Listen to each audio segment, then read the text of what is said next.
இப்போது புதிய அறிமுகம் ஆச்சி ஹோட்டல் சாம்பார் 50 கிராம் ரூபாய் 20 மட்டுமே. சென்னை அருகே ஒரகடம் பகுதியில் அமைச்சர் சேகர்பாபு செய்தியாளர்களை சந்தித்தார். அதனை பார்க்கலாம். அறிவாலயத்தை அசைத்து பார்க்க வேண்டும் என்று நினைத்தவர்கள் இன்றைக்கு அடங்கி மண்ணோடு மண்ணாக போனதுதான் கடந்த கால வரலாறு.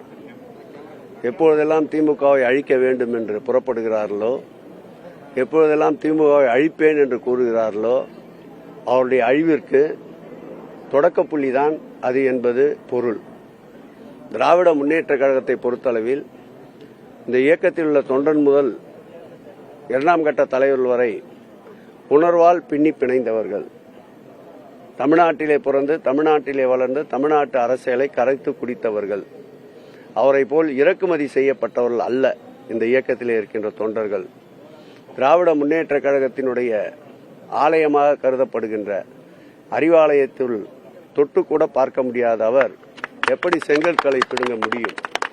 இரும்பு மனிதர் என்று போற்றப்படுகின்ற மாண்புமிகு தமிழக முதல்வர் தொட்டு 75 ஆண்டுகள் கடந்த இந்த திராவிட முன்னேற்ற கழகத்தை அசைத்து பார்ப்பதற்கு இன்னொருவர் பிறந்து வர வேண்டும்.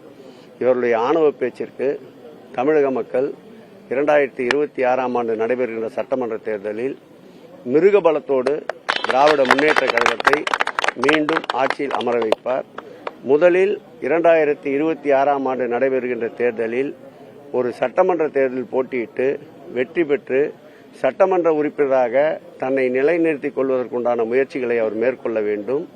அவர் எங்கு நின்றாலும் தமிழ்நாட்டில் அவரை புறமுதுகோட்டோடு செய்ய திராவிட முன்னேற்ற கழக கடைகோடி தொண்டனை நிற்க வைத்து மாண்புமிகு தமிழக முதல்வர் அவர்கள் அவரை மண்ணை கவ வைப்பார். இப்போது புதிய அறிமுகம் ஆச்சி ஹோட்டல் சாம்பார் 50 கிராம் ரூபாய் 20 மட்டுமே.